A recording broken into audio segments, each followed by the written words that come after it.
ये कहानी ममता की है। बचपन से ही घर में ये एहसास दिलाकर पाला गया कि औरतों को बोलने का हक नहीं है।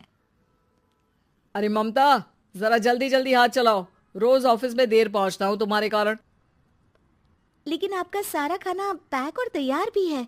अरे जबान जितनी चलाती हो उतना अगर हाथ चलाती ना तो शायद घर को अच्छे से मैनेज कर पाती। क्या मतलब है? क्या नहीं मिला आपको? मोजे मोजे कौन देगा? ममता भागकर पति को मोजे देती है। वो हर किसी का ख्याल रखती, लेकिन उसके घर में रोज का रोना लगा रहता। अरे माँ, आज स्कूल में टीचर ने मुझे फीस के लिए डांटा। माँ, मुझे अच्छा नहीं लगता कि स्कूल में फीस के पैसों के लिए मुझे कोई भी बात सुनाए। अरे पर बेटा, ये तो पापा करते हैं ना, सारा ऑनलाइन। मुझे तो इसकी जानकारी भी नहीं है। हाँ हाँ, बना लो बच्चों के सामने मुझे बुरा। अरे करता तो मैं ही हूँ, माना, लेकिन मुझे कोई सपना थोड़ी ना आएगा कि बच्चों की फीस जमा करनी है। अरे बताओगी तो तुम ही ना। ममता की अब ये आदत में शुमार हो चुका था। वो हमेशा हर बात के लिए खुद को ही दोषी मानती। एक दिन वो पड़ोस की दोस्त से कहती है, समझ नहीं आता यार, मैं इतनी डम कैसे हो सकती हूँ। बात तो सही भी है ना। अब पति बेचारा नौकरी करे, पैसे कमाए, या फिर ये देखे कि बच्चों की फीस का वक्त है। क्या करूँ यार। पता नहीं, मेरे पति तो सारा काम खुद ही करते हैं। वो तो कहते हैं कि तुम थक जाती होगी, सारा दिन घर बाहर बच्चे तो। अच्छा, ऐसे भी पति होते हैं क्या? अरे क्या बात कर रही है? भाई साहब कभी तुझे किसी बात के लिए सुनाते नहीं? किसने कहा नहीं सुनाते? अरे ये पति चीज ही ऐसी होती है कि बिना पत्नी को सुनाए उन्हें चैन की नींद कहाँ आती है। तो तू भी परेशान रहती होगी कि कैसे, क्या, कब भूल गई।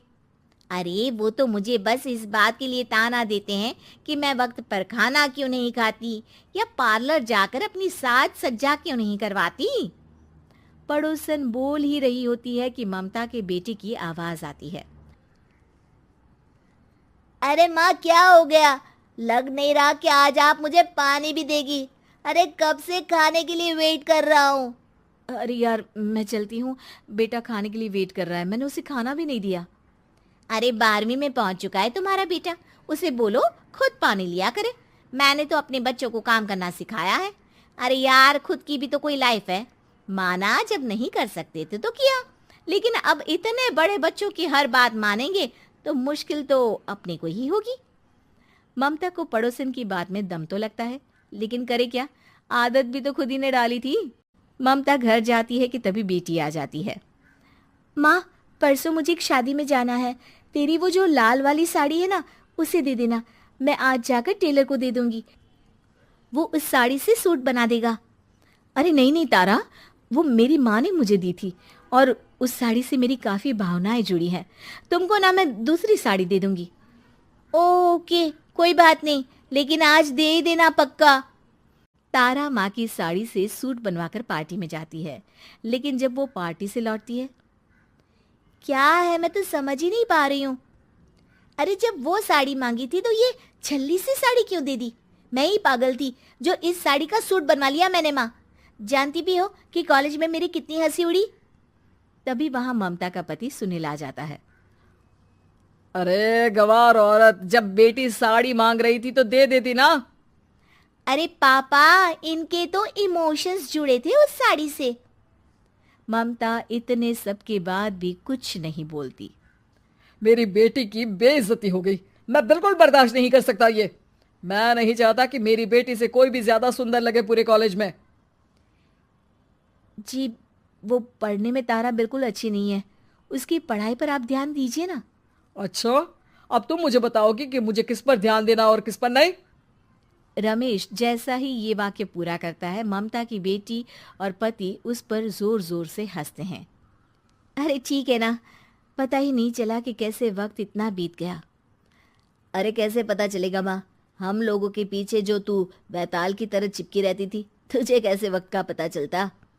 ममता को पहले सास ससुर, फिर पति और बच्चों की तरफ से इस तरीके की बातें सुनकर उसका मन बहुत दुखी रहता था। एक दिन, सुनो ना, बहुत दिनों से कमर के नीचे बहुत दर्द रहता है। कल मैंने देखा तो एक फोड़ा था। अरे ममता, एक बार अपने पति से बात करो, वो तुम्हारा फोड़ा डॉक्टर को दिखा देंगे। अरे नहीं नहीं, वो तो गुस्सा हो जाएंगे। अरे क्यों गुस्सा हो जाएंगे? तुमको दर्द है? हाँ, लेकिन वो यही बोलेंगे कि ऑफिस जाऊं या फिर तुम्हें लेकर डॉक्टर के पास। तो बेटे से ही बात कर ले। अरे वो तो मैं कर लूं, लेकिन फोड़ा है ऐसी जगह कि उसे बताते मुझे शर्म आएगी। लेकिन कुछ ना कुछ तो करना जरूरी है ना। ऐसे कब तक फोड़े के दर्द से तड़पती रहेगी? अब तो सोच रही हूँ कि इनसे बात कर ही लूं, वरना दर्द के मारे कहीं मर ना जाऊं। लेकिन शाम को, ममता, क्या किया तुमने आज? खाने के डिब्बे में कैसा खाना दिया था? दाल खराब हो गई थी। कब की थी? दाल तो मैंने सुबह ही बनाई थी, खराब कैसे हो गई? अच्छा सुनिए ना, मुझे कहना है कि अरे गरम दाल बंद करोगी तो ऐसा ही होगा ना। बेइज्जती हो गई सबके सामने मेरी। ऑफिस वालों ने ऐसा मजाक उड़ाया कि क्या बोलूं। कल से ठीक से खाना देना है तो देना, वरना खाना देना बंद कर देना। बाहर खा लूंगा मैं। ममता, जो पति से अपनी परेशानी बताने वाली थी, वो अब ये सोचने लगती है कि कल से पति को खाने में क्या दे। अगले दिन ममता थकी थकी सी हालत में, आप लोगों के लिए नाश्ता बना दिया है, खाना बनाने की हिम्मत नहीं है आज तो। रात भर सोकर थक गई है ना, इसीलिए तो खाना नहीं बना सकती। हिम्मत नहीं हो रही है, मैं बस सोने जा रही हूँ। बस मैडम को सोने का बोल दो, फिर देखो कैसे सोती रहती है। माँ, फिर वही पराठा सब्जी। अरे हमारे साथ के दोस्त एक से बढ़कर एक नाश्ता खाना लेकर आते हैं, आप तो बस। सभी घर से निकल जाते हैं, लेकिन जब शाम को बेटा घर आता है तो घर में अंधेरा रहता है। बेटा लाइट चलाता है। क्या माँ, तुम्हारा भी जवाब नहीं है बिजली का बिल बचाने के लिए? वो बोल ही रहा होता है कि सामने माँ जमीन पर लेटी मिलती है। वो उसके पास जाता है। अरे माँ, क्या हो गया माँ? तभी वहां पड़ोसन आती है। अरे बेटा, तुम्हारी माँ के पैर के पास एक फोड़ा है, जिसके कारण ये लगातार कमजोर होती जा रही थी। मैंने उसे पहले ही कहा था कि घर में बता दो, लेकिन तुम्हारी माँ किसी को तंग करना नहीं चाहती थी। तभी वहां डॉक्टर आ जाता है। अरे इनके ऑर्गन में दिक्कत है, कोई बात है जो इनके मन में खटक रही है। अरे नहीं नहीं, इसके मन में कोई बात नहीं है। कोई काम है नहीं ना इसके पास, सारा दिन बस घर में ही रहती है। देखिए, मैं तो ये नहीं जानता, लेकिन हाँ, इनके मन में हमेशा कोई बात रह जाती होगी, इसीलिए उनकी ये हालत है। अगर आप समय से नहीं ले आते तो हो सकता था कि। अरे नहीं नहीं डॉक्टर साहब, हम पूरी कोशिश करेंगे कि वो ठीक हो जाए। हम लोगों ने अपनी ही परेशानी माँ के सामने रखी, लेकिन किसी ने माँ की दिक्कत को जानने की कोशिश तक नहीं की। हाँ, मैंने भी ममता को हमेशा घरेलू जरूरत से ज्यादा काम का नहीं सोचा था। ममता को होश आता है और वो खुद को अपने बेडरूम में देखती है।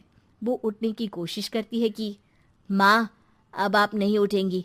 हम लोग है ना, हम लोग आपको पूरी तरह से खुश रखने की कोशिश करेंगे।